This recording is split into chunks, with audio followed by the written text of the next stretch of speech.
Indian cricketers have a very hectic schedule. After their series in England, they are playing West Indies at home and very soon will be leaving to Australia. In the studios of TrinityMirror.tv, we have Professor Ravi Chathurvedi, a veteran cricket commentator, writer and a player during his school university days. Welcome to TrinityMirror.tv and this show Tough Talk, sir. Thank you, Mr. Amraj. Now, sir, the first question, continuing their busy schedule, the Indian cricketers, they're still playing West Indies and very soon they leave for Australia. So, November 11th, the series ends against West Indies and November 21st, they're playing in Australia under different conditions. So, what is your comment, what's your take on this India's tour of Australia coming up in such a short span of time?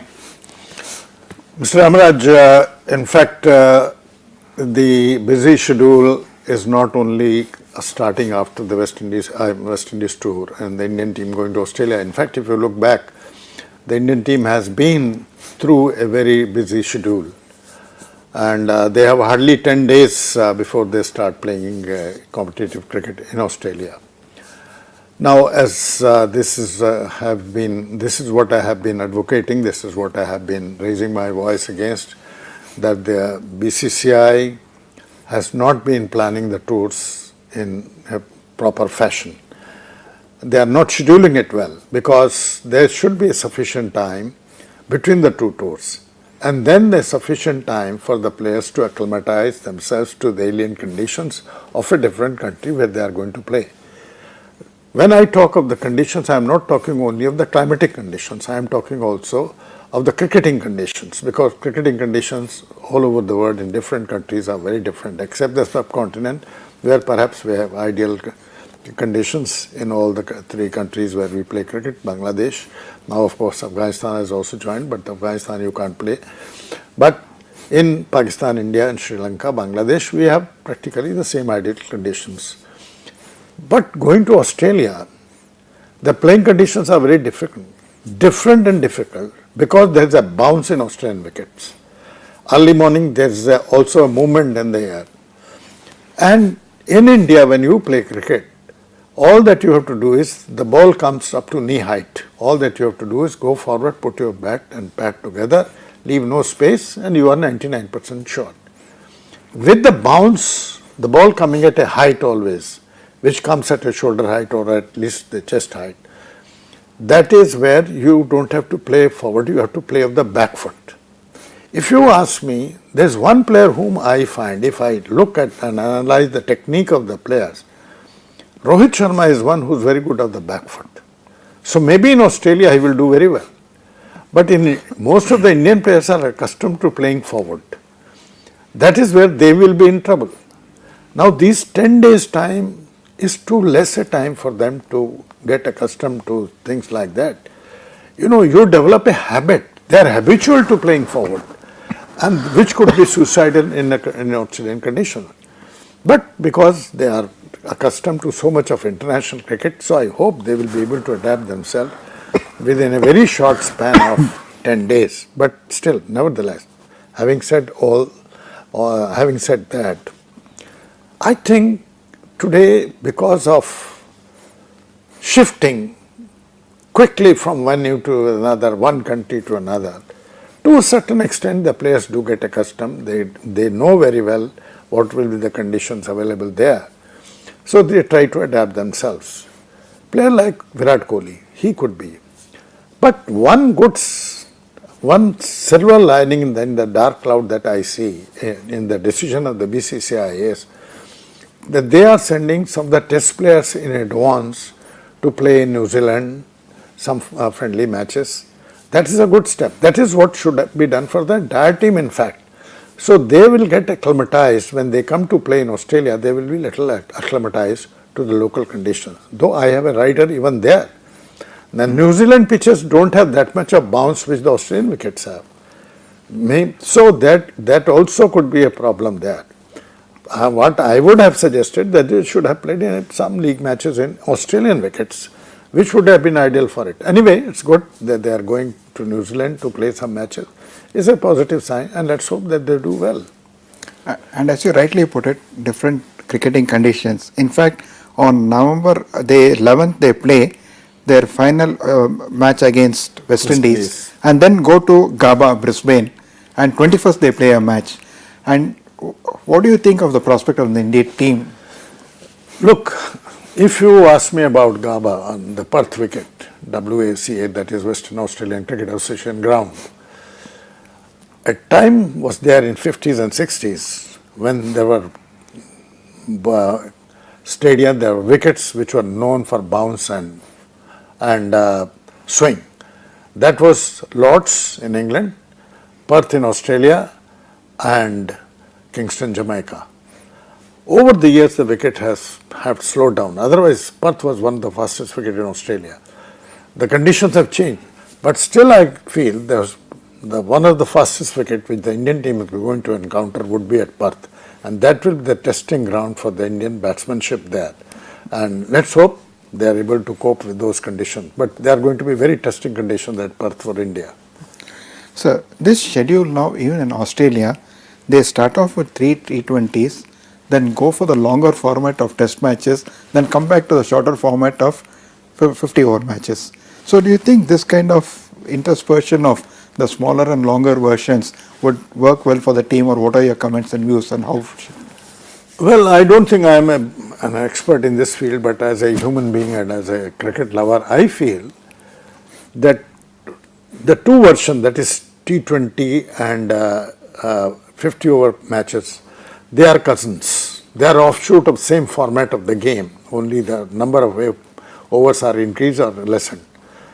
I would have preferred that the test matches should have started earlier, to be followed by 50 overs and then 20 overs. This intermixing, starting with T20 and then getting a test match and then T50, I don't think is an ideal condition. Secondly, if you have, say, test series in the beginning and then the shorter format later, you could always have special teams also. This will also save your expenses. I mean, now you will have players for T20, some of them are not playing test cricket, so you send them back or whatever it is, your expenses will be lessened. But what I am suggesting is that if you have test matches earlier, then followed by the limited over games, then physically, mentally, emotionally, technically, the players will adapt to themselves to this format of the game. And since it is a longer format of the game, they will get accustomed to the local conditions. They will be in a better frame of mind. So, if the ODIs follow later on, they will have sufficient time to get accustomed to the local conditions. So, this is my very humble suggestion that this could have been scheduled that way. So now, previously when you talk about a test tour, before the shorter formats came, it used to be about 5 tests minimum, where both the cricket lovers and the players got to play some cricket, learn and understand. Now we have this mixing and matching, where again the shift is away from test cricket, and test cricket is also finishing pretty early. What are your views on this kind of impact on players? Look, because of now ICC is trying to have so many international matches in different formats. So therefore the ICC calendar is also becoming very crowded. To have a full test series, you must have a 5 test match series. Because if you have a 5 test match series, and if you look back on the history of cricket and the results which are there, not every, but in many series, a team got a chance to stage a comeback. If they lose for first 2 test matches, they came back for the 3rd and 4th test match. It happened many times. It happened in the series between South Africa and Australia. Initially, the South Africans were at the receiving end, but they came back, squared the series. It happened against England. It happened in India. I mean, against the 74 West Indies team, we lost the first 2 test matches. But then we came back strongly in the 3rd and 4th test at Calcutta and Madras. We won hands down due to our good bowling of our spinners. So, in 3 test matches, to come back for a team is a very little time, especially a visiting team. But in a longer format, your cricketing technique, your ability, Your entire cricketing makeup is tested in test cricket. So if it is a longer format of 5 test matches, the players really give the best of the out. You can get the best out of the players there. In a shorter 3 test series, it's a quick. So sometimes they are not able to stage a comeback, and you quickly finish the 3 test series. So I will say, it's my once again very humble suggestion, there should be a complete 5 test match series, and that is where you will find the cricketing abilities of a team, the cricketing abilities of the players. Sir, you made a passing reference to sending different teams.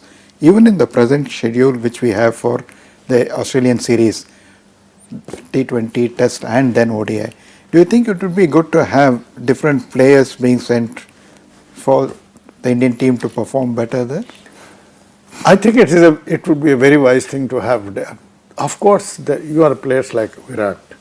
Virat Kohli is a player for all seasons, all formats of the game. You don't have many players of that caliber who could be. We had some very dependable batsmen like Chiteshwar Pujara, but it's found that he is not ideal for the limited overs cricket. But then again you have to think, let's give them a chance and find out whether they could fit into the scheme of things of the limited over cricket. The classical example is Rahul Dravid. Another great cricketer, Dilip Vengsarkar, everybody thought they couldn't hit across the line, so they could not be fitted into a scheme of things of limited over cricket.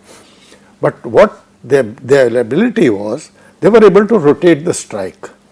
They never stuck to the boundaries or sixes, but they were able to strike. So within an over, if you were getting 5 runs initially, or you at times 6 runs also, maybe they got 2 runs or a boundary also. So this did not build up a pressure on the batting side. And later on we found that Rahul Dravid became a very important component in a cobweb of the India's World Cup team in 2003 in South Africa. In fact, he took over the responsibilities of a wicketkeeper. So India could play an extra batsman also. So sometimes we, put a player in a slot without giving him sufficient exposure to that format of the game. That is doing injustice to him.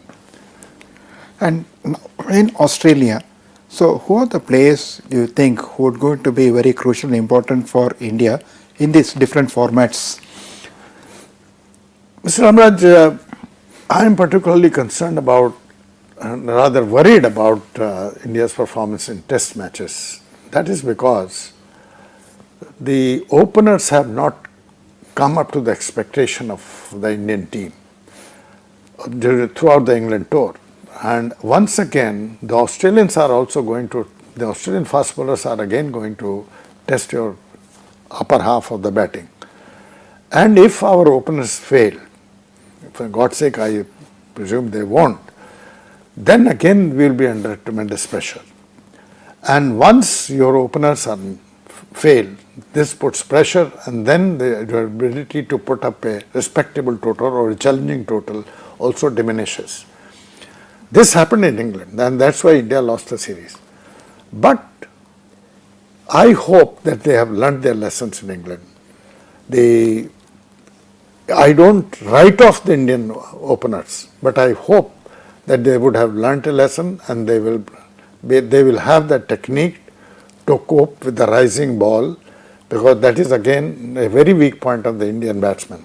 And if they are able to cope with, and they have some sort of a technique in their arsenal where they can face the rising ball, because the chin music is going to be there, and if you know how to avoid the chin music, then you are going to have an upper hand on the Australian bowlers.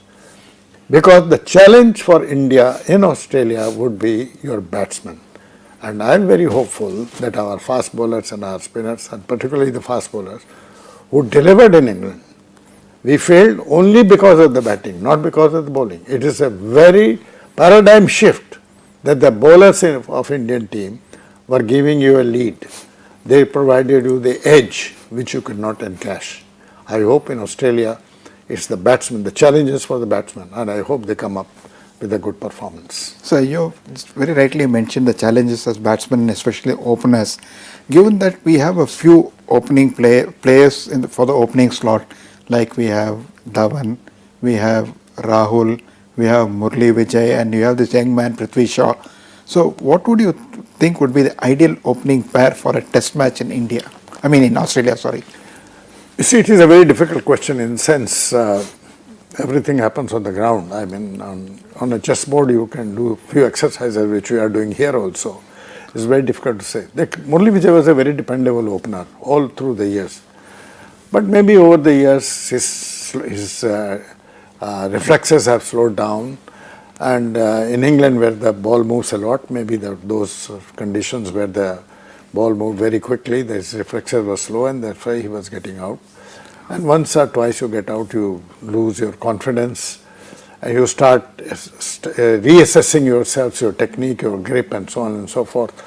So this loss of confidence comes back only when you get a good total under your belt. That Murli Vijay has to get. He has the abilities, but I am told that's what he was doing all through this interim period, and I hope he comes through. Now Rahul also was the same thing. I mean, he's always a good. He's a good striker of the ball. He gets going with his bat, and but unfortunately, he could not deliver in England. The problem with Shikhar Dhawan is he does not have a very tight defense. In Test cricket, you need a very tight defense. Now, the Indian think tank was employing a tactic to have one right-hand opener and a left-hand opener to disturb the bowling rhythm of the opponents.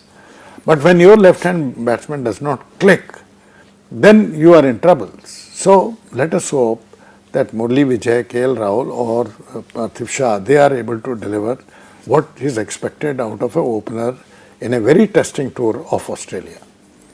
A lot of will depend how our openers or upper half batting side delivers in Australia. The outcome will depend on that.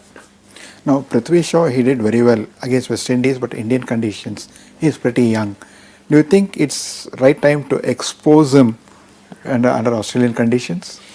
I'll go back to what happened to Sachin Tendulkar. Sachin was selected for the Pakistan tour. There were in certain quarters it was thought that we are throwing him to the wolves at a very early stage.